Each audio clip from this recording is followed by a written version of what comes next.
இந்த ஷோல சாத்தா பச்சா the ring of rowdies அப்படிங்கிற மலையாள திரைப்படத்தினுடைய ரிவ்யூ தான் நம்ம பார்க்க போறோம். இந்த படம் எப்படி இருக்கு, இந்த படத்தினுடைய கதை என்ன, இந்த படம் ரசிகர்களுக்கு வந்துச்சா இல்லையா அப்படிங்கிறத பார்க்கலாம் வாங்க. இந்த படத்தினுடைய கதை அப்படின்னு பாத்தீங்கன்னா 3 சிறுவர்கள் இருக்காங்க. இந்த 3 சிறுவர்களுக்குமே வந்து பாத்தீங்கன்னா சின்ன வயசுல இருந்து ரெஸ்லிங் மீது பயங்கர ஆர்வம். சோ இந்த 3 பேரும் வந்து பாத்தீங்கன்னா வளர்ந்து பெரிய ஆகுறாங்க. இந்த 3 பேரும் வந்து பாத்தீங்கன்னா லிட்டில், வெற்றி, சேவியர். பெரிய ஆனதுக்கு அப்புறம் வந்து பாத்தீங்கன்னா லிட்டில் வந்து பாத்தீங்கன்னா தன்னுடைய சொந்த ஊருக்கு வந்து பாத்தீங்கன்னா வெற்றியுடன் சேர்ந்து ஒரு ரெஸ்லிங் மேட்சை வந்து தொடங்குறாரு. சோ அதுதான் வந்து பாத்தீங்கன்னா ஃப்ரைடே ஃபைட் அப்படிங்கிற மாதிரி பேர் வச்சு ஆரம்பிக்கிறாங்க. அது பயங்கர அட்டகாசமா போயிட்டு இருக்கு.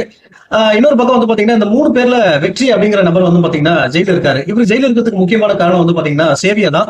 ஆனா இந்த உண்மை வந்து பாத்தீங்கன்னா வெற்றிக்கு தெரியாது. வெற்றியுடைய மகளை வந்து பாத்தீங்கன்னா சேவியர் வந்து வளர்த்துட்டு வராரு. இப்படியா போயிட்டு இருக்கிற சமயத்துல வெற்றி வந்து பாத்தீங்கன்னா ஜெயில இருந்து வெளியே வந்து ஜாலியா ரஸ்லிங் மேட்ச் எல்லாம் விளையாடிட்டு இருக்காரு. இவங்களுக்கு ஆப்போசிட்டா இருக்கக்கூடிய ஒரு நபர் தான் வந்து பாத்தீங்கன்னா செரியன். ஒரு கட்டத்துல வந்து பாத்தீங்கன்னா அந்த செரியன் இந்த உண்மையை வந்து பாத்தீங்கன்னா வெற்றிக்கு சொல்ல வர, இதற்கு பிறகு என்ன ஆச்சு அப்படிங்கறதா இந்த படத்தினுடைய மீதி கதை.